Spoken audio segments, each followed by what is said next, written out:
Dance with me. Welcome to Read My Lips Radio, a lively hour of unscripted conversations with savvy creatives. That's Producer me. and host, akaRadioRed, asks novelists, artists, photographers, That's a lot of designers, comedians, actors, musicians, composers, screenwriters, directors, and technology innovators about their creative passion, inspirational muses, and how they create. Ooh, how those lips can talk. Now, here's AKA Radio To the Red. voice that gets me on the air every Monday, I'm Radio Red. Happy to be here. This is my little spot of the world, in the world, my little corner where I talk to really interesting people. And I've got 3 mega interesting people here today. Before I introduce them, I just want to say that it is, what day of the year is it? Let's see where we are. We're in April. It is Taurus. Anybody here a Taurus? Lisa or James or Tommy? James, you're a Taurus. When were you born? May the 8th. Oh, it's coming up. Well, we wish you an early happy birthday. Let's see what day we are. I usually have the day of the year and all that good stuff. Here we are. It's April 27th. It's the 117th day of 2026. And Tommy, I want you to know we used to have the Julian calendar, and Julian had a problem with October. So Libras like me, if I had been born then, would have probably missed our birthday because the first week or 2 of October is just gone. So Gregorian came along and he said to his mother, probably before he got to be a pope, no disrespect, he said, Mom, I'm going to change the calendar. We're going to have a leap year every 4th year, and we're going to add a day. And all the October babies get their birthdays back. And so we thank Gregorian for his calendar. There are 241 days left of the year. It's the 17th Monday, and nobody cares about that except me. Today is Lizzo's birthday. You know the song About Damn Time? She's 38 years old. It is Prime Rib Day, Devil Dog Cake Day, Gummy Bear Day. I don't want to know what's in yours. It is Tell Me a Story Day. You're all going to tell me a story. It's Morse Code Day. Dot, dee, dot, dot, dot, dot, dot. It's little Pampered Dog Day. Does anybody have a little dog that they're pampering? Tommy, do you have a little dog? No. No. Lisa, do you have a little dog? I did, but she's gone over the Rainbow Bridge. I'm sorry. James, do you have a little dog? It must have run away. I don't have it anymore. There you go. Well, it's also Woody Woodpecker Day, so we'll leave that one alone. And the quote of Shakespeare today is, "The cat will mew and the dog will have his day." Hamlet to Laertes, Act 5, Scene 1 in Hamlet. There you go. So enough of that nonsense. Here we go. I have a special gift for each of you. I'm going to introduce you with my gift, and I hope you like it. So when I call your name, just smile, wave, do anything. So here we go. Welcome to the Creativity Show, where inspiration shines bright. Radio Red on her Scarlett Mic, streaming live. Yeah, that's right. The draw, Lisa, the draw of creativity takes center stage today, where inspiration and resilience meet in an imaginative way. Lisa Rothstein, wave hello. Tommy Burke, wave hello. And Dr. James Smith are on the scene. Fascinating creatives sharing their journeys keen. At our roundtable today, hear what sparks, shapes, and defines their passion and their vision as their joy intertwines. Here we go. Lisa, you're first. From Rego Park, Queens, where cartoons sparked her delight. At just 5 years old, Lisa drew Charlie Brown just right. With notebooks full of sketches and big creative dreams, she pictured her own cartoons. There we go. In newspapers, comic scenes. Her practical parents warned, choose a steadier way. So Brown University and semiotics shaped Lisa's day. To Madison Avenue, where her bold campaigns took flight. For IBM, Haynes, and Unilever, her work was shining bright. Then from Manhattan's fast pace to Paris agency teams, ooh la la, Lisa led creative visions, elevating brands and their themes. Then later, life called louder. Lisa, the New Yorker said, yes, at last. Lisa's first cartoon went viral as her talent holds fast. Now she's San Diego chapter chair where cartoon greats still shine, of the National Cartoonist Society where Charles Schulz's stars align. Lisa draws out genius where human insight starts, showing leaders and creators the power of hand-drawn hearts. Lisa, welcome. I hope you like that. Oh, that's so beautiful. I love it. Thank you. I'm glad. You're welcome. And Tommy, you're next. I have a special introduction for you. He's got thumbs up. Here we go. From Pittsburgh start to Boston streets, 6 months in, Tommy learned that hard work was the only way to win. By 13, caddying and chasing every chance in sight, he found that work itself could teach resilience, grit, and light. From Tony's Italian villa to swan boats gliding by, the black rose shaped Tommy's love for working class hearts held high. At Boston College, communications opened one more door, while odd jobs paid the bills and taught him even more.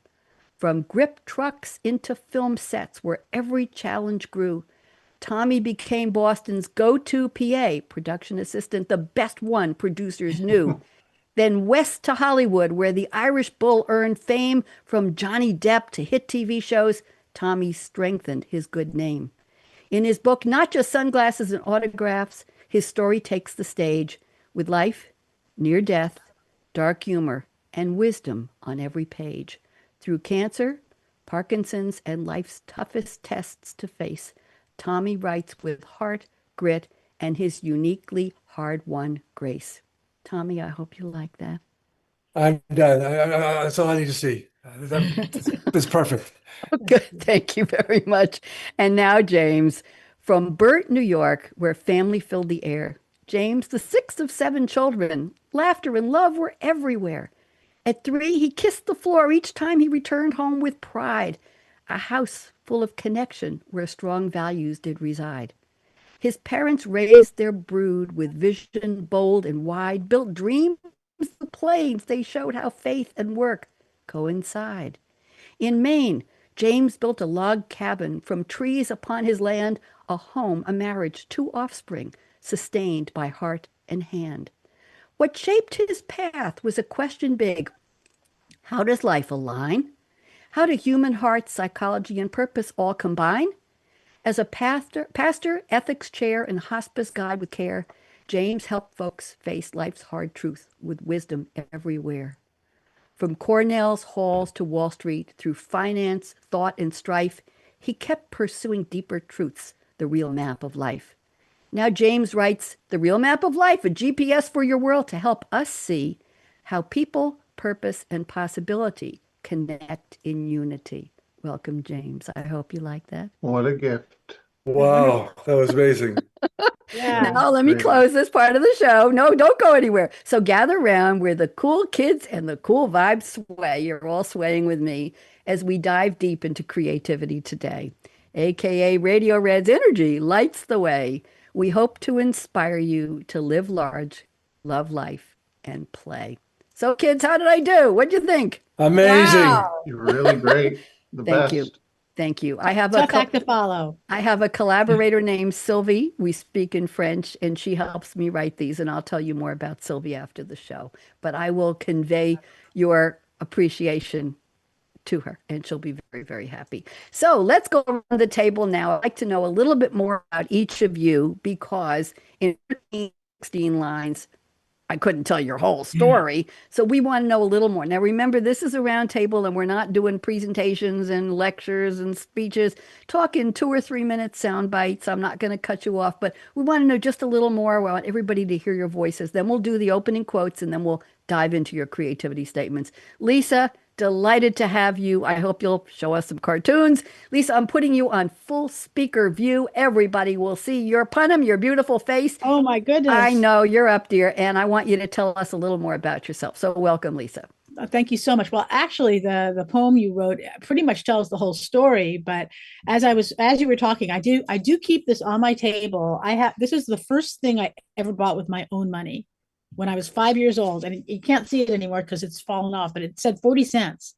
I bought this on 63rd Drive, next door to PS 139 in Queens, where I went to grade school. And I just studied it, and I have hundreds of these now, but this was the very first one. And so when I was a little kid, I just would look at these cartoons and I would be staring at them and going, I know this is just a piece of paper. I know this is just marks on a piece of paper, but why do I feel sad or happy or angry by I look at these pictures? And I was thinking, I want to do that. I want to be able to, figure this out and make these things. And so I've always been creative in a lot of ways. I write, I draw, everything, but cartooning was always my very first love. And as you mentioned, my parents from the Depression thought I would starve in the street if I tried to do this for a job. So advertising was another thing that I enjoyed very much. So that's really pretty much where I made most of my career during that time. But I never gave this up, and I always thought, only someday I could make it. And so, I tried getting into the New Yorker when I was growing up in New York after Brown, and I got some very nice rejection letters, actually, really, actual ones, not just form letters, which was nice. But I drifted away because it's hard to just keep throwing things out there and not getting accepted. But then 30 years later, more than 30 years later, I met someone at Comic-Con in San Diego who saw my work and said, you're pretty good. You really ought to try again because they're looking for more women now and all this other stuff. And so I thought, well, okay, I'll try. And then on my second visit, they bought something, which was I was like, if I had known that was even a possibility, I wouldn't have had the guts to go in. But and the funny thing was that it was a daily cartoon. I don't know if you know what a daily cartoon is, but it's like there's the magazine, but then there's also the cartoon they put online, and then they send it out to like 2 million people. I'm a daily member. I get it every day. Right. Okay. Yes. So I didn't really even know what the daily cartoon was. So when the editor said, "Oh, when she was looking at my work, she said, "Oh, that could be the daily cartoon." And I said, "What's a daily cartoon?" And she said, "Oh, it's the one we put online. If it's not, it doesn't go in the magazine, but it's more connected to what's going on in the news." I was like, "Oh, okay." And then she said, "Well, we can't. It's too late for it to go out today, but we could put it up tomorrow." And I was like, "What? this and so they did. It ended up going out. But the funny thing was that I started getting emails and messages from people I had not seen since PS 139, since I was like 10 years old, saying, "Are you the Lisa Rothstein who used to draw horses on the back of her math test? Is that you?" And so that was it was crazy. And I was in my mid 50s, to finally get a childhood dream. So that's where that would happen. But where my book comes from and what you were talking about is I love to teach other people how to be able to use hand drawings, not to make cartoons necessarily, but to tell stories and to collaborate at work and to explain what they're thinking and help and share ideas with each other. So that's where I'm at right now. Thank you very much. That's a overnight success, right, Lisa? Yeah, overnight plus 30 years. Only Yeah. 30 years later. Yes, I know. Good things do happen when Yeah. we're least expecting them. Yeah. But sometimes we were always expecting them, right? Yes. You just didn't know when they were going to arrive, those gifts. So thank you for sharing that. Thank you. Tommy Burke, I'm so happy to have you here. You have quite an interesting story. I'm going to put you on speaker view, and we'd love to know a little more about you, Tommy. So welcome. Thank you, Bonnie. This is an amazing show. I love it. Thank you. I grew up in Boston.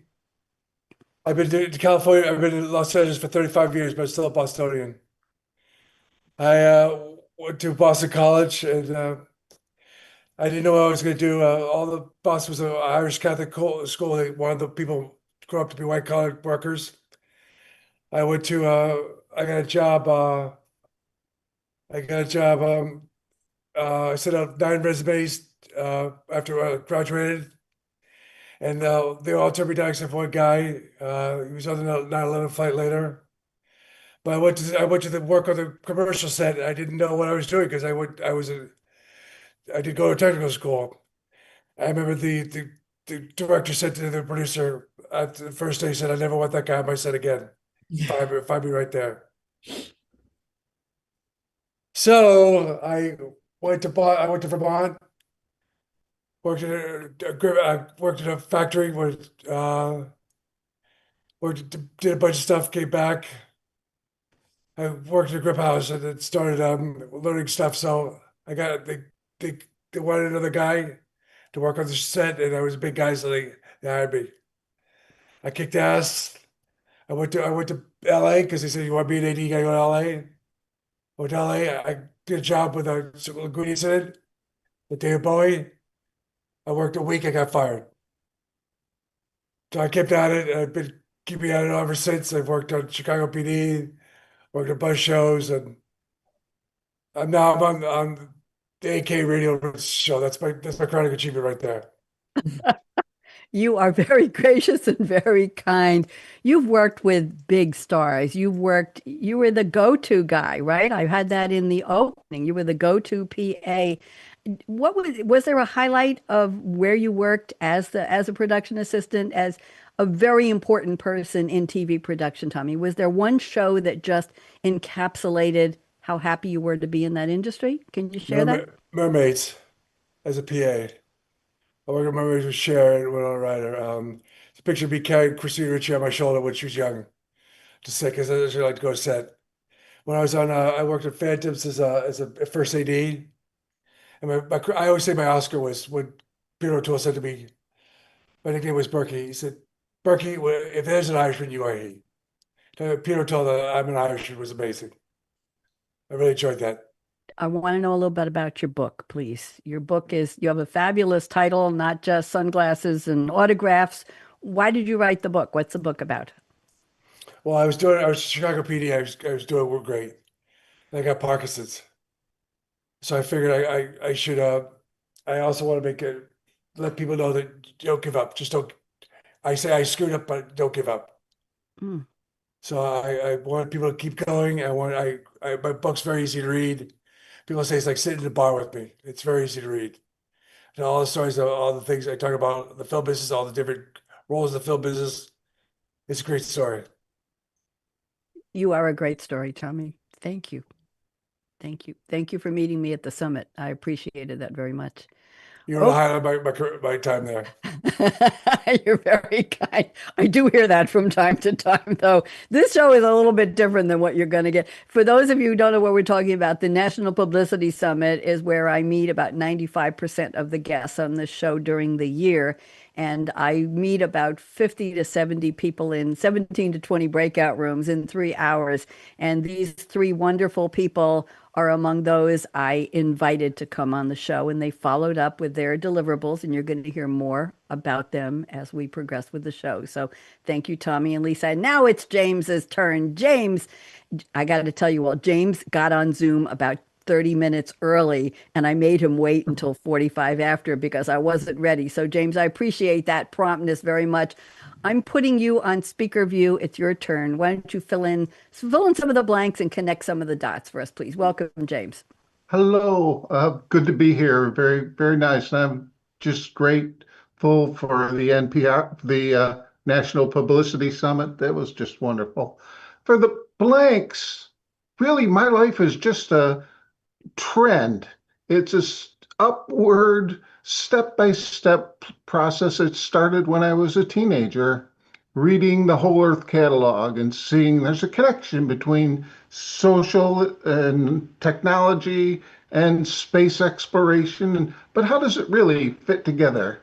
And I read Carlos Castaneda and Don Juan and this Journey to Ixalan trilogy. You might not know that, or you might, but it's important because right after high school in Burke, New York, 3 days I moved to California to try to find these people and see what was going on because they seemed to put life together, not just in a bunch of classrooms, all with different subjects, and you figure it out based on whatever's in your home. They just wanted to take a look and see how life went together. So I spent a couple of years out there and did a little bit of college, but not much. Then decided that 5 acres and independence and getting in touch with the land would be a great way to have everything together. So after saving a little bit and buying a mobile home and selling it for a profit, I was able to buy some land and it had the trees on it. And we cut down the trees and we built a log cabin and we built a basement out of field stone. And I worked and I also became very involved in the spiritual aspects and trying to find a unity there. And didn't really find it. I kept looking and looking. And so I did everything like quality control technician in a factory and things like that to keep bread on the table. But grew in the spiritual realm because that's what I was interested in. Didn't know really where it led. And so when the children got old enough to go to college, Maine was not a vibrant college town. or state. So we moved back to Western New York, and there were so many colleges, and the kids were able to go to college. And I went to college at that point as an adult. Graduated from college, and then I was working in the hospice as a director, still without a college degree, but now I had one. Um, then I just left, got an MBA, got accepted into Cornell, where I was able to study how people and money got along. And then I decided to move to New York City to understand the capital of capital. And but also start a PhD in human and organizational systems. So this is all growing. And then just to make a long story short and a little less boring, um, Not boring. I graduated with my PhD and I'd studied conflict management and all the conflict management paradigms or ways that they resolve conflict. How were they the same? So it was a similarity in the main conflict management paradigms, and those formed all of my later research. Ken Wilber and the Journal of Integral Theory, I published in that after interviewing many executives and scholars on what they thought about unity. And then I did unity research with just people of all ages, wages, and actually countries to understand what made their life whole and complete. And that became an empirical basis.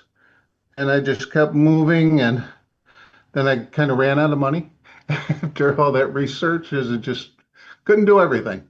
So um, I started writing this book, and now I'm just about done with it.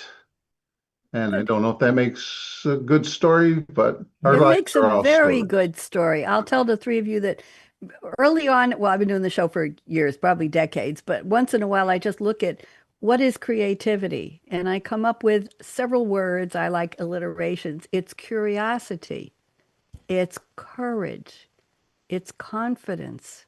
You have curiosity a lifetime worth, James.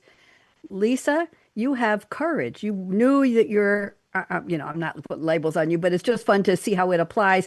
The courage to say, I'm going to be a cartoonist and I'm just going to keep asking the New Yorker, would you like this one? And Tommy, you had the confidence to keep getting up every time you got pushed down and you fell down on your butt and you got kicked out of a job. You said, I'm coming back. I want to do this. I want to be there. I want to contribute. Is that accurate, Tommy? Maybe I was too stupid to know what I was getting myself into. There you go. Well, and I have the courage, curiosity, and confidence to come and talk to very interesting people like the three of you. I have no communications background. I have a degree in psychology. I've got a degree in computer operations and a degree in computer programming. So what the blank am I doing here? But along the way, I discovered that I not only like to write code, and to write. I'm still working on my novel. It's been 3 years, but I'm almost there. I like to talk to people and get them to talk to me. So that's why I'm doing the creativity show. And the three of you are super creative. So before I get all mushy gushy here, let's move on. And I've asked each of you to send me a quote from a song, from a fictional character in a movie or a TV show. And you all came through very well. So Lisa, I'm going to look at the quote that you sent me. I'm reading a little bit about it, and then I'm going to ask you to take about 2 minutes and tell us what it has to do with your creativity, with what you've done in your life. So Lisa has picked a quote from a character named Mame Dennis, played by Rosalind Russell way back in the day. It was a movie, a comedy film from 1958. It was Wow. also, wait, get this, Tommy. It was also a musical with Angela Lansbury in 1966, and it was a film in 1974 starring Lucille Ball. Lucille Ball. Yeah. Talk about Auntie Mame. The original is a technorama. Tommy will know these terms. Technorama Technicolor comedy film based on the 1955 novel by Edward Everett Tanner III under his pseudonym Patrick Dennis.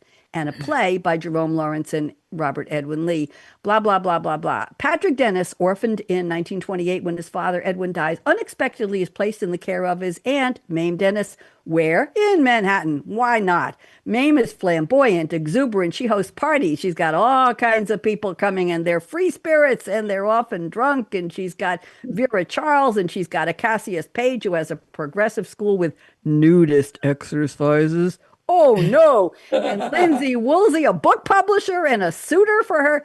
And she becomes very maternal toward young Patrick. And then all of a sudden, a trustee says, wait a minute, you can't do that with this young boy. This is terrible. And he enrolls him in a Cassius Page's school and blah, blah, blah. So here we go. The quote Lisa has selected is, life is a banquet, and most poor suckers are starving to death.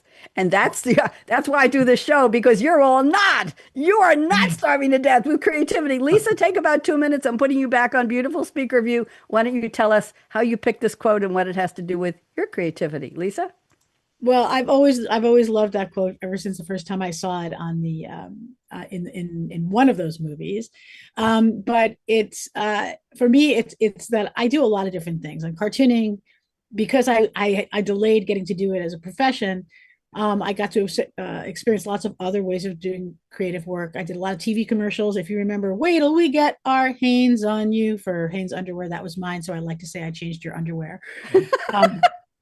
But I mean, I've written screenplays, I've done a lot of other things. And to me, there's just so many wonderful things to do and to enjoy in life. And a lot of people just never express themselves that way because they think, oh, I'm not good enough. Other people are better than me. You know, they don't allow themselves to experience the banquet of life. And to me, creativity is like that.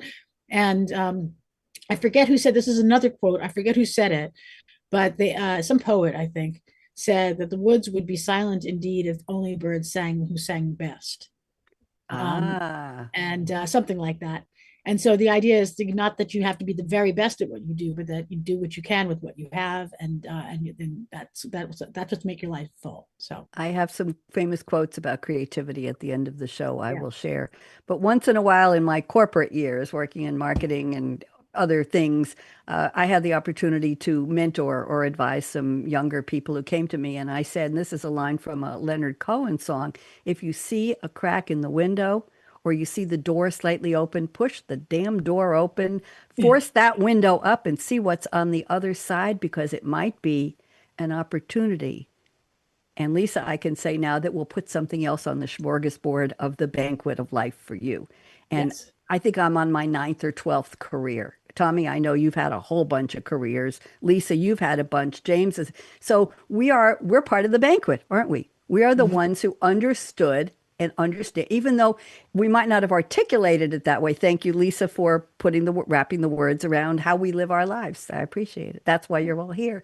So let's go on to, thank you, Lisa. Tommy has picked a quote from Hyman Roth, played by Lee Strasberg, the movie The Godfather Part 2, 1974. Not quite as old as Lisa's movie. It portrays the early life and career of Vito Corleone and his son Michael's attempts to expand and tighten his grip on the crime syndicate decades later, directed by who else? Francis Ford Coppola, or Coppola, how you want to say it. Screenplay by him and Mario Puzo.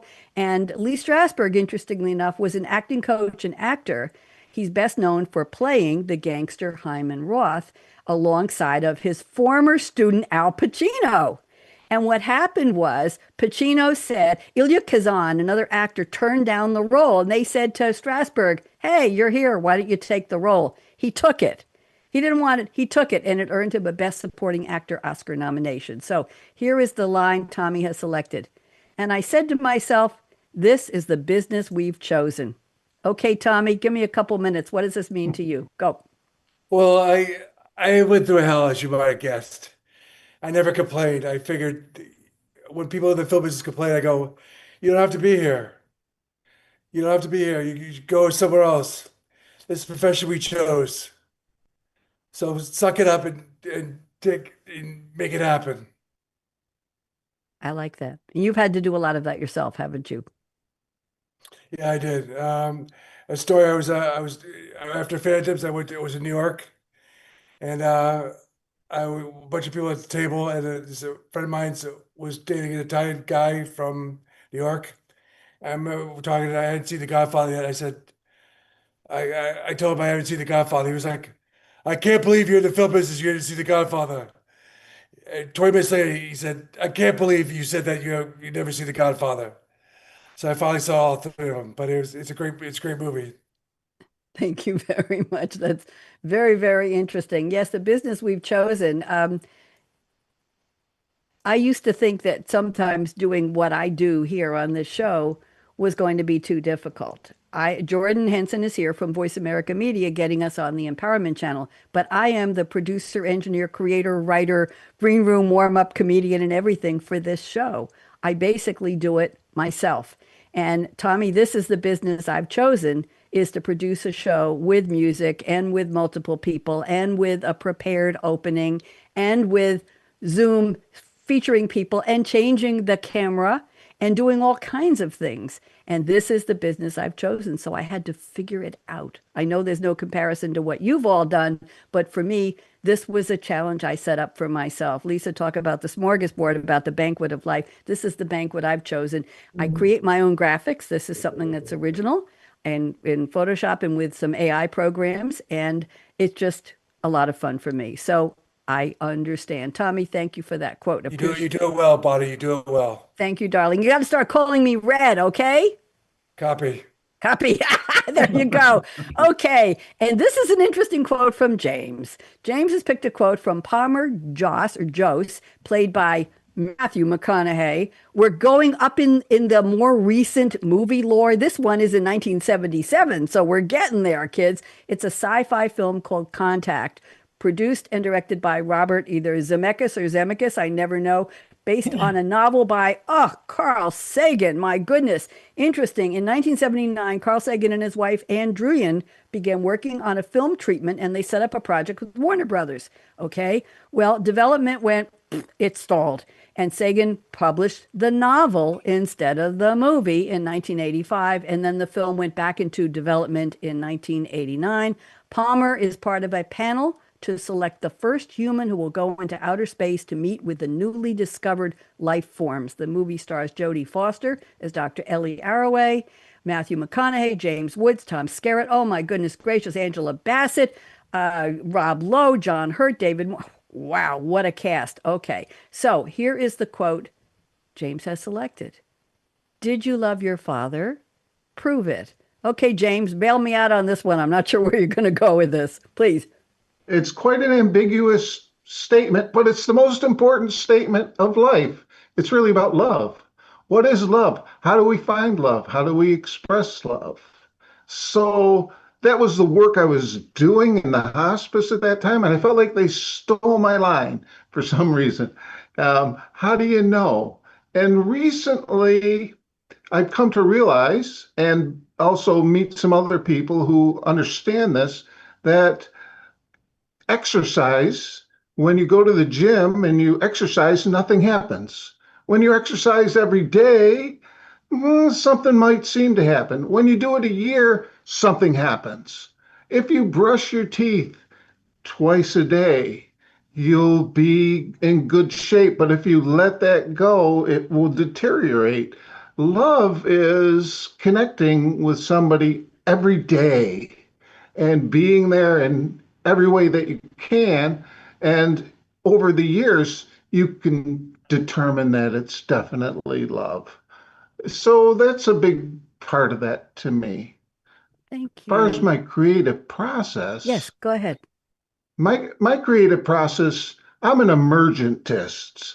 I believe things emerge from our life, from our doing every day. When we continually seek something or do something, something emerges that's different than what was there before. I like to say in physics, we have hydrogen that does not at any temperature have a wet feel or a wetness. Oxygen, no wetness at any temperature, but you combine the two and we get water and we get wetness. It emerges. So I've done a lot of lucid dreaming, tons of it. I ask for dreams and I get them. And in my dreams, mostly what's going on in my life comes out in a different way, but I have more control over it. And so between those things and the studies and just living, things emerge. And Hmm. that's my creative process. And I think that's the way the world generally works. We keep coding, we keep Touche. talking, Touche. creative coding. That's what I thought of when you said, are you a There you creative go. coder? Maybe you I don't want to be I interviewed. was, I was, I was, I'm an early woman in tech. I Okay. was writing COBOL code on paper and key punching it. And I could write on the weekend 2,000 lines of code, punch them on Monday morning, and have a production system running with a report by 1 o'clock Monday afternoon at work. And I was working on a Xerox Sigma 6 CP5 mainframe. Tommy, the computers were so big they needed a warehouse size room, and all the cables were underneath the floor. They used something like a carpet picker up, a Yeah. tile, a magnetic to pick up to go to the cables underneath. That's my era of coding. So when people say, "Oh, good, no code, low code," I'm saying you're missing all the fun kids. But anyway, that's the way it is. I was a fun kid. So Yeah. thank you all for the quotes. I appreciate it. Thank you, James. That was very thoughtful. Now we're going to go to the creativity statements. I'm looking at the clock and we've got enough time here. So Lisa, I'm just going to do your creativity statement number one. You don't have to look and find them. I'll read it. I'd like you to take about 2 minutes and then I'm going to ask Tommy and James to react, to respond. Does this resonate with them? Does it mean anything? You can say no, or you can say, yeah, that makes me think about something or other. So let's go around. Then I'll pick one from Tommy, one from James, and let's see. And then I have a bunch of quotes at the end. So Lisa says, I can't believe it, but I've taken to getting up early and being out the door walking before dawn. I have my best ideas then. Okay, Lisa. Ouch. All right, go ahead and tell us, where do you walk? What wakes you up? And what are your ideas? Tell me. Well, I don't know when I started doing this. You read about the 5 a.m. club and stuff like that. I don't know, but I was probably during one of the time changes, and I just like to be able to see the sun come up. There's something about watching the dark go to light and being out there for that.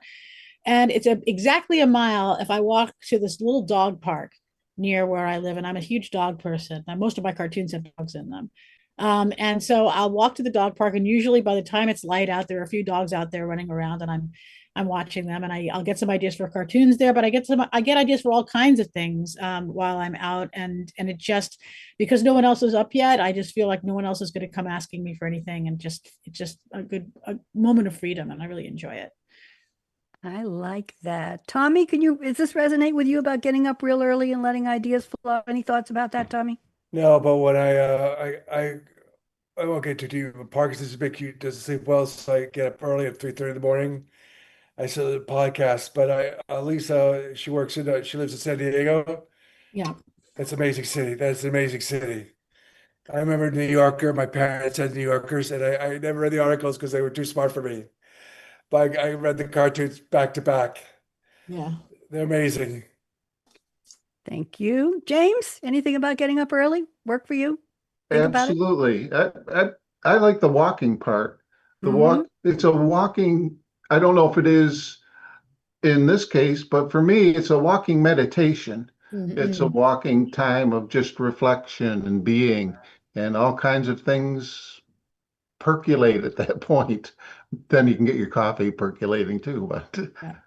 Interesting. definitely works. Well, I belong to an online poetry group at Writer's Digest, and in the month of April and November, we get a prompt every single day of the month from the moderator. And some days, most days, he puts the prompts up at 3 or 4 in the morning Eastern time because we have people all over the world. They are all, from what I can tell, I don't think there are any ESL people. I think they all speak native English or very good English. And by the time so in the month of April, I try to get up and I have a daily show called Say What? Good News. I'll play the music for you when we go out. And I do that around 8:30, but it takes me about a half hour to get ready. So I get up early and write 2 or 3 poems every day and post them on the site. And then what you do is you go in all day long and you read what everybody else has posted and you comment. And it's a community that goes on. Some nights until 10 or 11 at night, I'm still going on and looking to see what other people, but it's interesting. And I'm realizing that this Friday is May 1st. And the month of April will be over, and then we only get the prompt every Wednesday. So it'll be one day a week. But I will tell you that that stimulation, and I came up with different formats. I have a couple of very, I think, cute formats. I like alliteration, acrostics. So, Tommy, if the topic of the day was Tommy Burke, TOMMYBURKE, and I would write words that all start with T and then O and then M and Y and come up with a dialogue. And I like to tell people read it as one sentence. It's got nouns, it's got verbs, it's got adverbs. I'll read some to you later, but and then I have another format that is a one line of text between two people. And the first one says, hi. And the second one says, hello. And then it's ready, not where, dancing, what, tango, why, dunno, teacher, sexy, thirsty, bar, who, Fabiano, cool, hot, ready, okay. And it's just a conversation of people that would have on text. And I do this every day for the theme. Tommy, are you amused? And I'm just having a blast with it. So that's what I do early in the morning is try to do this. And by the time I might get on, Lisa, at 7 o'clock, 7:30 in the morning, there could be 20 poets already who have published their stuff. So it's an interesting challenge. So as of May 1st, I won't be getting up that early in the morning anymore. Anyway, okay, thank you for that. Let's go to Tommy. I'm going to take your statement number 1. I think I have this right from the notes. And you said, writing takes my mind off bigger problems. My life is like Jenga. I keep stacking challenges so I don't think about my body. The book has been my alternative reality. Can you unpack that for me, please, Tommy? It's fascinating. Go ahead, dear. Whoa, I didn't know our game was that deep. You did. You did. Go ahead. Tommy's getting deep today. Go ahead. My whole life was trying new things. I was worked in a factory where we're packing chickens, dead chickens, not real live one chickens. Thank God for that. And I was a caddy. I just like trying different things. So the writing helped me a lot because when I was when I left the Chicago PD, which is a great job, it was my best job, and I had to leave it. The writing helped me project my thoughts and my dreams, and it was great because I helped people. A lot of people have read the book and said that really helped me. People going through hard times, they read it, they say, "Well, if this bonehead could do it, I could do it." Tommy, how do you write? Do you dictate? Do you type? What's your method? May I ask? Yes, I wrote, and a wonderful editor, Aaron Andrews, Anderson would help me with all the spelling and stuff like that because I'm dyslexic, so I have a tough time. But I just went through my life. It just my resume's got a lot of jobs on it, so I just went job by job. Very cool. Very, very cool. Let's talk about writing and process. James, what are your thoughts? What's your just briefly? When do you write best? We talked about morning and the blood flowing and all of that. What's your writing process? Do you type? Do you dictate? What do you do? Handwrite? I write a lot right now with speech to text. And so that works so well that I just can't compare. Mm-hmm. And my writing is really about subject matter, and I focus on that subject, and then I look at it throughout all of life, and I look at it like non-scholars look at it. So I want to reach everybody. So I get a little bit lost in it, but then I dream about it, I think about it, I focus on it, and I do it piece by piece after I do the main body. Thank you very much. By the way, I woke up from a dream the other morning, and in the dream, I said to myself, I'm a traditional woman. And I woke up and I said, get the hell out of here. That's the last thing. I don't know what in my mind was happening overnight, but that's not the way it is. Lisa, what about your writing process? And tell us, how did you write your book, Drawing Out Your Genius? Is it just cartoons or is it writing too? Oh no, it's got a lot of stuff that's not. I mean, the first part of it is kind of about how to draw different aspects of cartoons, like like faces and people and stuff like that. So So you can just this is what I was talking to you about earlier, where it's like, all these different expressions with just a couple of lines and completely different feelings. But the rest of it is really more about how do you apply this to innovation? How do you apply this to sales? How do you apply this to taking visual notes for yourself so you remember Ah, meetings better? How do you apply it to taking visual notes at meetings so that other people will be able to know what happened at the meeting and remember it better, things like that.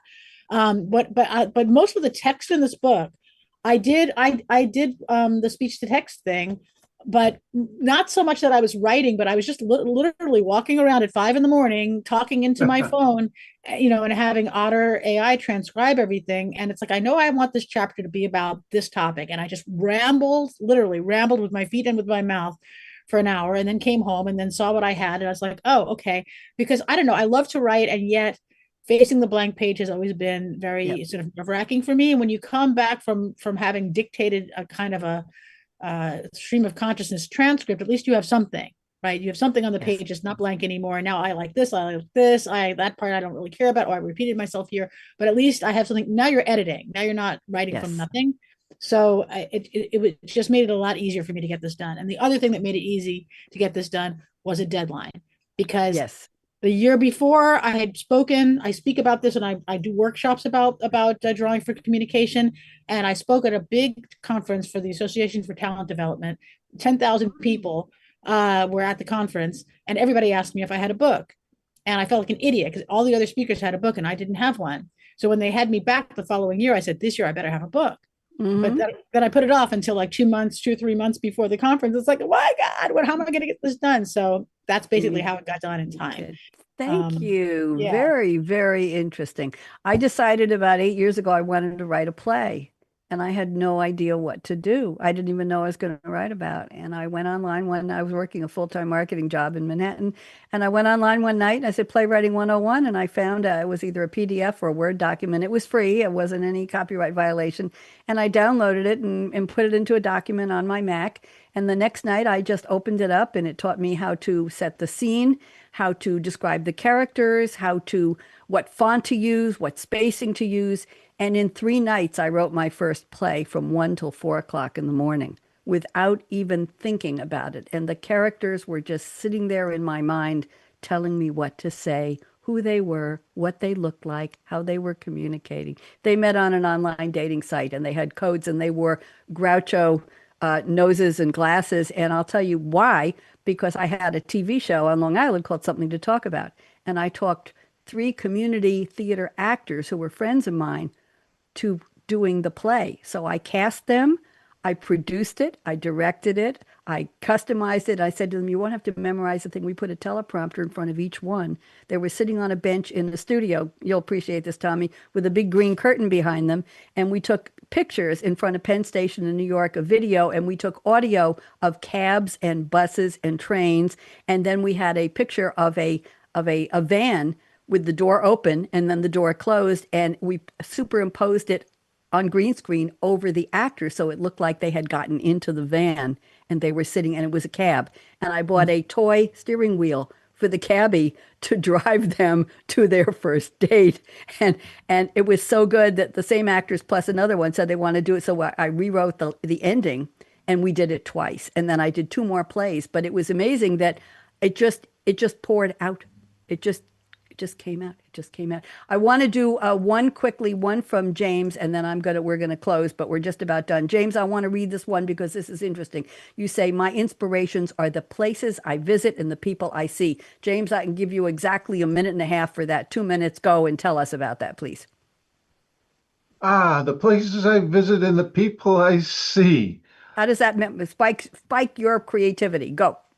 Um, I I listen, and I talk to them, and they're all about different subjects, different attitudes, anger sometimes. In Zuccotti Park, I was there. There was the anger. There was people getting married. So I celebrated a chocolate part of their reception. And I go to places that are very progressive and very conservative and very religious. I went spent time with the Kabbalists in New York City, and went and learned a little bit of what they're all about. And I spent Interesting. time at the Harvard Club and at the Cornell Club to see the way that they work with money and popovers. And We talked about that before what we it just started. gives a good understanding of what is available in the map of life. Thank you. Your book, The GPS. Thank you very much. Thank you all for those statements. I want to read you some. We got about 4 minutes left, and I'm going to read you a couple of quotes here. By the way, Lisa, James Byrne, you know from I'm sorry. Yes, James Byrne from Talking Heads. He was on Yeah. a podcast called Stephen Johnson's How Ideas Happen. And he said, sometimes I have just the title of a song, I write it down and I go, expand on that. I think there's something there. And I have my computer, a whole lot of music ideas, maybe a melody, a nonsense word. I need something to start with. It is hard to start from nothing. Lisa, Right. that's for you. It's Here are a true. couple of quotes, everybody. Lucy Maud Montgomery wrote Anne of Green Gables in 1908, Canadian author. And her chapter 19 was called, Tommy, you're going to love this, A Concert, a Catastrophe, and a Confession. And in the chapter, she said the following: something just flashes into your mind, so exciting, and you must out with it. If you stop to think it over, you spoil it all. Ah, what a quote. And I have one from Rapunzel. Mandy Moore did the 2010 3D computer animated musical adventure fantasy comedy film. Could they squeeze anything else into that description? The movie was Tangled, and she said, venture outside your comfort zone. The rewards are worth it. Isn't that true for all of us? I think so. Mhm. We all love the Rolling Stones 1969. You can't always get what you want, but if you try sometimes, you'll get what you need, even though we don't know if we need it. And one thing from Glinda, the Good Witch of the North, played in 1939 in the original Wizard of Oz, James, played by Billy Burke. You had the power all along, my dear. I love that line. I want to read you all my acrostic from my poetry group from Wednesday, July 24th, 2024, and I dedicate this to all of you. It's an acrostic, and the theme, the prompt was night shift, NIGHTSHIFT. I will lean in when I get to each line. So never quite really at rest. It's the life of a creative, going, gripping, gyrating, growling, groaning, growing, highs and lows flowing on a mental Mobius strip. The days are the nights are the days again, shifting off and on into and out of gear, hoping for unique brilliance even once. It's a calling, command, curse, roller coaster, finding eureka, euphoria amid frustration and fears. Thus is the life of the creative. And I dedicate that to the three of you. Tommy, did you like that? Amazing. You're too nice to me. I'll read you one other funny one. This one was write a blank like blank acrostic. So this is just BLANKLIKE, BLANK. Believe in love always. Never kiss a leprechaun in a kayak. Every boat's like a nervous kangaroo. There you go. That's just having fun. So I'm going to read you a couple close. We've got about 2 minutes here. Stick around and we'll talk afterwards. In 2014, Lisa, I closed the show with the top 10 tips for women. I saved my notes. You should see what I've got here. And the first one was 10 years before the movie. It's aspire to be Barbie. The biatch has everything. Okay. There you go. And here's one for all of you. Don't get your knickers in a knot. It just makes you walk funny. Okay. And here's the final. We have music and we're going to dance. We go out. So here's my final words. Life is short. Break the rules. Forgive quickly. I'm still trying to figure that one out. Kiss slowly. That I know. Love truly. Right, James? Yes.